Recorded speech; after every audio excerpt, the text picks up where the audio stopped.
अपनी जवानी और माँ बाप की मेहनत की कमाई गंवाने के बाद आपके मन में सवाल आता है कि आखिर ये कॉलेज की डिग्री भाई साहब किस काम की है। आज के समय में अगर भारत में सबसे बड़ा और सबसे तेजी से बढ़ता हुआ व्यापार कोई है तो वो है कॉलेज और यूनिवर्सिटी खोलने का व्यापार। बस आप भी कर सकते हैं। एक जमीन खरीद लीजिए, उस पर शीशे की आलीशान बिल्डिंग खड़ी कर दीजिए और उसके बाद बड़े बड़े होर्डिंग लगवा दीजिए।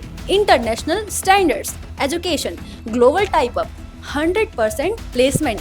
और इन वादों के पीछे शुरू होता है असली खेल। Admission fees, semester fees, exam fees, level fees, hostel fees और न जाने कितनी तरह की फीस वसूलने का दावा आपसे होगा। अगर किसी छात्र की फीस एक दिन भी लेट हो जाए ना साहब, तो तुरंत लेट फीस का नया जुर्माना आपके घर पहुंच जाएगा। अगर आप पैसे नहीं जमा हुआ तो बिना किसी झिझक के कॉलेज से निकाल देने की धमकी भी मिलेगी।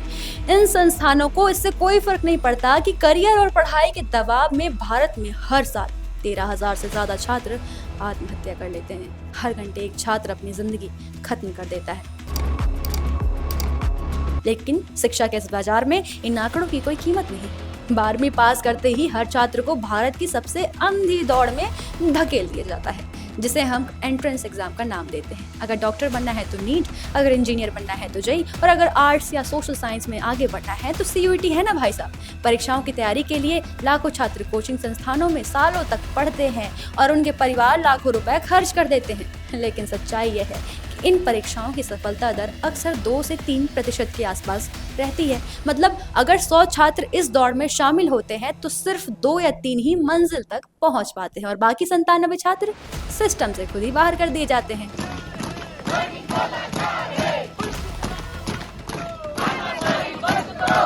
अब सवाल यह है कि क्या ये 97 छात्र बेवकूफ हैं या फिर सिस्टम ही इतना छोटा है कि उसमें सबके जगह नहीं है। भारत में हर साल लाखों छात्र आईआईटी, एम्स और बड़े सरकारी संस्थानों में प्रवेश का सपना देखते हैं, लेकिन सीटें इतनी कम है कि उदाहरण के लिए एम्स में एमबीबीएस की सीटें देश भर में कुल मिलाकर लगभग 1200 के आसपास है, जबकि हर साल 2 लाख से ज्यादा छात्र सिर्फ एम्स में पढ़ने का सपना लेकर परीक्षा देते हैं। यानी सपना लाखों का और सीटें सिर्फ 1000 के आसपास।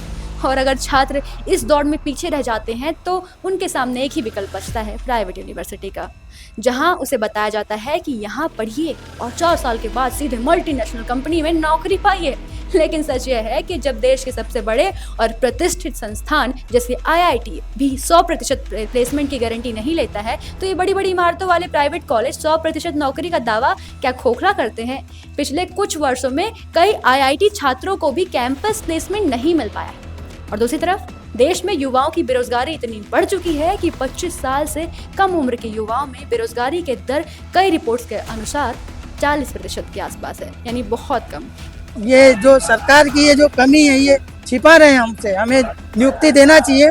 पिछले 8 महीनों से इन्होंने नियुक्ति नहीं दी है। इस पूरी व्यवस्था का सबसे बड़ा बोझ भारत का मिडिल क्लास परिवार झेलता है। वह अपने बच्चों को पढ़ाता है। कई किसान अपने खेत के जमीन को बेच देते हैं, खेती करना छोड़ देते हैं, कई बार लोन लेते हैं, पिसते रहते हैं, लेकिन हाथ में एक बेरोजगार बेटा और उसकी डिग्री आती है। यही है भारत की व्यवस्था। तो मैं आपसे सच बताना चाहती हूँ कि अपनी सोच बदलिए। आप इन चीज़ों में मत उलझिए कि किस प्रकार से भारत देश में अनेकों बेवजह के मुद्दे चल रहे हैं, ये साबित करने में कि हम राम के हैं या हम अल्लाह के हैं। आप वोट बैंक बनकर मत रह जाइए और एक जागरूक युवा बनिए। और भारत में ये व्याप्त बेरोजगारी को दूर करने के लिए सिस्टम से सवाल पूछिए कि वोट बैंक की राजनीति से हटकर कब आप रोजगार, शिक्षा और सही नीति अपनाएंगे। यही मेरा आप तक संदेश है और ऐसी ही अपडेट्स के लिए आप जुड़े रहें बतंगड़ के साथ।